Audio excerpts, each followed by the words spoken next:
What is up, everybody? Welcome back to the channel. Welcome back to DVDs, Nuts, and Popcorn. I am your host, the PMM, the Physical Media Mack. Wow. We are recording in a torrential thunderstorm. It's kind of like a post-apocalyptic wasteland, which is a perfect setting for what we're about to do because we're doing my first movie review on the channel. You know how we are on this channel. We kind of like to talk about movies.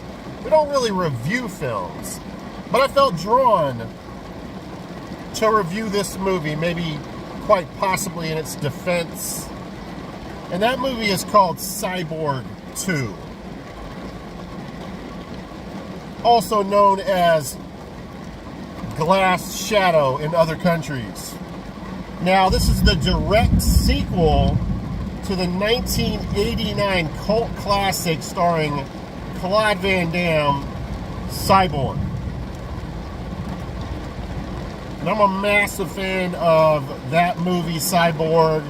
It's the first time I was introduced to Claude Van Damme as an actor, and believe it or not, that's my favorite Claude Van Damme movie of all time. Quite possibly my favorite post-apocalyptic movie of all time as well. Now, again, Cyborg came out in '89. Cyborg 2 was released November 24th, 1993. And I did not watch the movie when it came out. And it's kind of funny. It almost took me 30 years to finally watch this film. Now, let's get this out of the way right from the jump. Angelina Jolie is in this movie. Now, my crack staff was doing some research, and they found out that Angelina Jolie was born June 4th, 1975. Hopefully you guys can hear me through the rain and the thunder. So June 4th, 1975. The film came out November 24th, 1993. Now, I'm no mathematician over here, but that would mean that when the film came out, she was 18 years old. And if by miracle the movie was made in 4 months, she had to be 17 at least when she was filming this movie. Now, the problem lies, she's butt naked in this movie at one point during a sex scene. Now, on Wikipedia, she's quoted saying that after she watched this film, she went home and got sick. Now, I'm no brainiac either, but I don't think it's because the movie was horrible, although she might have thought it was horrible. A lot of people do. This movie gets a ton of hate. That's probably why I'm reviewing it. But I think that it was because she saw herself naked on screen and got sick and regretted the choices that she made doing that scene in the movie. Now, also, she was quoted later on saying she was so disappointed by the film, she didn't audition again for a whole entire year. Again, I think that has to do with the fact that she was naked. She regretted the decision. Now, my crack staff did some further research because I couldn't believe that she was 17 years old and naked in this movie. So, what we found out was the director of the movie, whose name is Michael Schroeder, or Schrader, I think it's Schroeder, actually got involved with the emancipation of Angelina Jolie from her parents so that she could get naked in the film, which is kind of cringeworthy if you think about it. And yeah, really bizarre underlying story behind this movie. So here's the deal. I'm not going to get into how beautiful Angelina Jolie is in the movie. I'm not going to say things like she was sexy. I'm not doing any of that, guys, because quite simply, now, I can look at it two ways. I can look at it like Angelina Jolie in real life is older than I am. So, is it okay? But then I say, no, it's still not okay, because I'm looking at Angelina from the past, and I'm living here in the future, So it's kind of pervy to talk about a 17-year-old like that. So no talk about her or at least no talk about her in a sexual sense. All right, now, again, Michael Schroeder directed the movie. So I did a little bit of research on his filmography.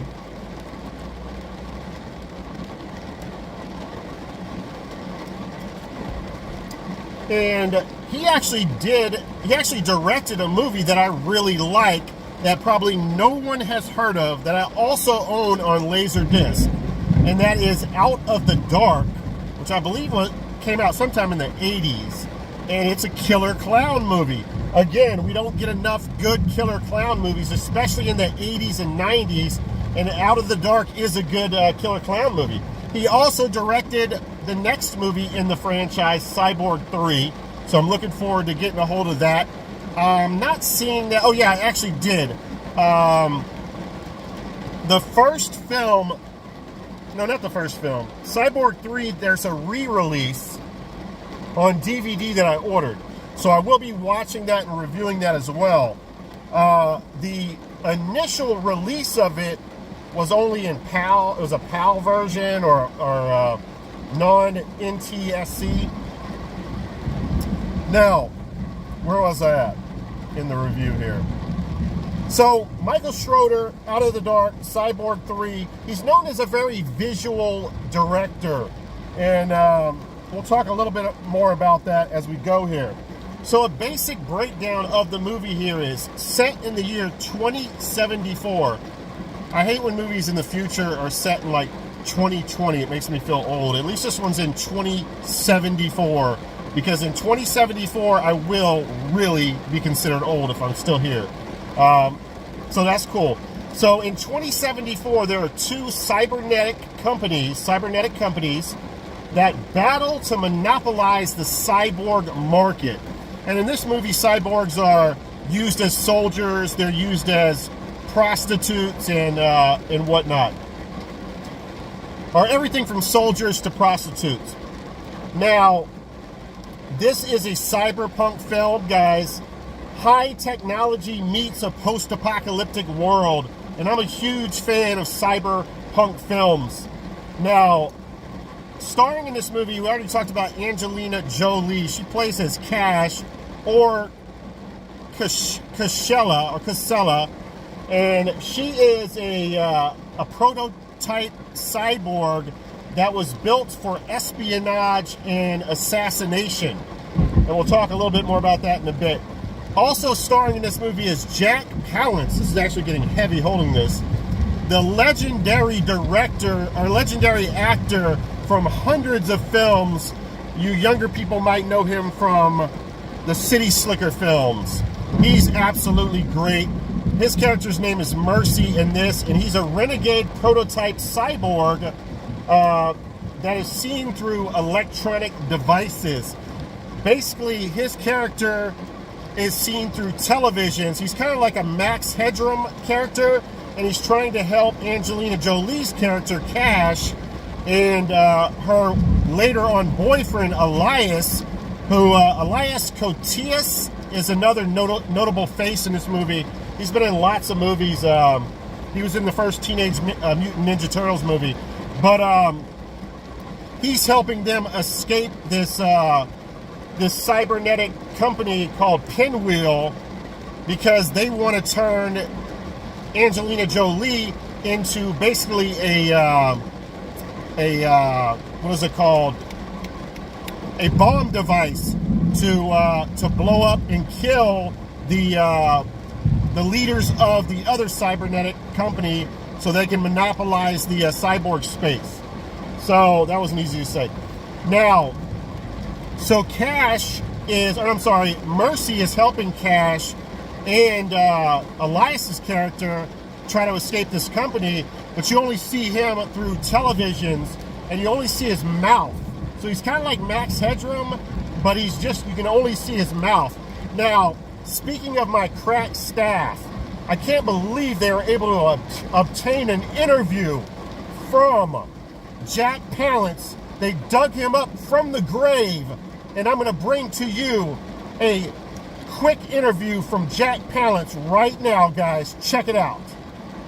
Hi, it's me, Jack Palance, but you probably know me as Mercy from the smash hit cyber thriller Cyborg 2. Go watch Cyborg 2, or you can kiss your ass. Goodbye. Wow, guys. Give it up for Jack Palance from the grave. That was fucking awesome. All right, guys, before we get off the rails here, I'm going to talk about one more character, and then instead of giving you the bullet points about this movie in the wooden synopsis that I gave, I'm going to try to explain things off the top and give you more of an organic explanation of the movie or run through. Now, the next character that I'm going to talk about, and the final character, is Billy Drago.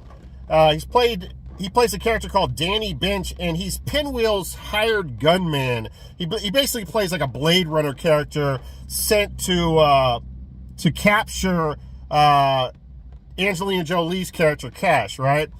So every time I see Billy Drago in movies, man, I fucking love his performance. He was in one of the Masters of Horror episodes. I can't remember the name of it. I really enjoyed that. And I really want to go and explore his filmography because, again, every time I see him in a film, he just knocks it out of the park.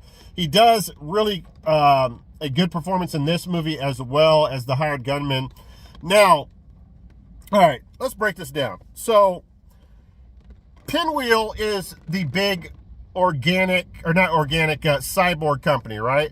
The opening of the movie has a boardroom scene where all these Gordon Gekko, slick hair back, $500 suit wearing guys are sitting around this table. There's a guy walking around this large TV screen and explaining this prototype cyborg, and they're showing this sex scene between the cyborg and some, random guy. The cyborg is beautiful, big-breasted woman. I mean, she is so gorgeous. I don't know who played that role. I should have looked that up. But anyway, it's a pretty graphic sex scene, and she ends up having an orgasm on film as these guys around this boardroom are watching her. And the way the cyborg is designed is once she climaxes, she explodes, like in two ways, right? She nuts and she blows up the building that she's in. There's some kind of liquid, I don't know what it is, a liquid bomb that's poured into the, they show in the beginning when they're doing it, they show, which is really cool, an assembly line of these cyborgs being put together, and some kind of liquid is poured through their body. And that's what causes the explosion, or some kind of liquid nitrogen or some kind of explosive. Now, that was just a prototype example to see if it could be done, right? So now they have created Angelina Jolie's character, Cash, and she finds out that she's going to be this human bomb, or, guinea pig, or suicide bomber is probably a better description. I couldn't think of that earlier. And she decides she's not down with that. Now, her combat trainer, Colton, is starting to have feelings for her, and they slowly grow this bond during the movie, and they end up falling in love with each other. Now, Colton helps her escape Pinwheel's corporation, and Jack Palance's character, Mercy, is the one that I told you does the Max Headroom thing, and he actually helps them along the way, talking through these electronic devices, and helps them ultimately to escape Pinwheel's control. Now, Drago's character, Billy Drago's character, Danny Bench, goes after them. All kinds of insaneness ensues. Now, Pinwheel's CEO also hires another hired gunman that Billy Drago's character doesn't know about, and they're at odds. So there ends up being a conflict between them two because he doesn't trust Billy Drago's character. So lots of espionage going on in this movie. And, I gotta tell you, man, I absolutely love the look of this movie, and I thought the use of lighting was great, and the atmosphere was just absolutely perfect. And in retrospect, thinking about this movie, I really feel like a lot of people let nostalgia get in their feelings about this movie. And I'll explain what I mean by that. So, if you watched this movie when you were younger, after Cyborg first came out, you would have been absolutely pissed off. What the fuck is this? Jean-Claude Van Damme's not in this movie? This movie fucking sucks. So I feel like people let nostalgia get involved in their feelings and their emotions with this film. Okay, Jean-Claude Van Damme wasn't in the movie. So what? A lot of franchises start new starts and have different movies and go in different directions. But, you know, it's kind of like Halloween 3. Everybody fucking hated that movie. Now everybody's coming around on the fucking film. But when people first saw it, they were like, wait a second, Michael Myers is not in this movie? This movie is absolute trash. So I think that's what happened with Cyborg 2 and why people hate it so much. But I adore the film, man. I love it, man. There's something special about this movie that I just really can't pinpoint and explain. Now, there is some, listen, this movie is no masterpiece or anything like that, but I still think it's a very good film. And there is this underground fight club situation that happens in the movie with Colton's character. And it's literally like, it makes no sense at all. Like, they just put it in there to show some fighting, I think, which it's really cheesy as hell, but I got a good laugh out of it. It doesn't bother me. I thought the acting was good in this movie. I think that Angelina Jolie was a perfect Cyborg. She's an absolute badass in this film. And yeah, man, I really enjoyed this one, man. I highly recommend this movie. If I was going from my heart and my soul, I would probably give this movie 4 stars. But I'm going to try to be a little bit objective with my opinion on this film. And I'm going to come in at a 3.5 stars. That's my letterboxd, guys. Check it out. Cyborg 2. I think you guys will enjoy it. All right, guys. Thanks for checking out my first review on the channel. And I will see you guys in the next video. The PWM is out. 5, 4, 3, 2, 1. Kickoff. Holy shit! Man, what a waste.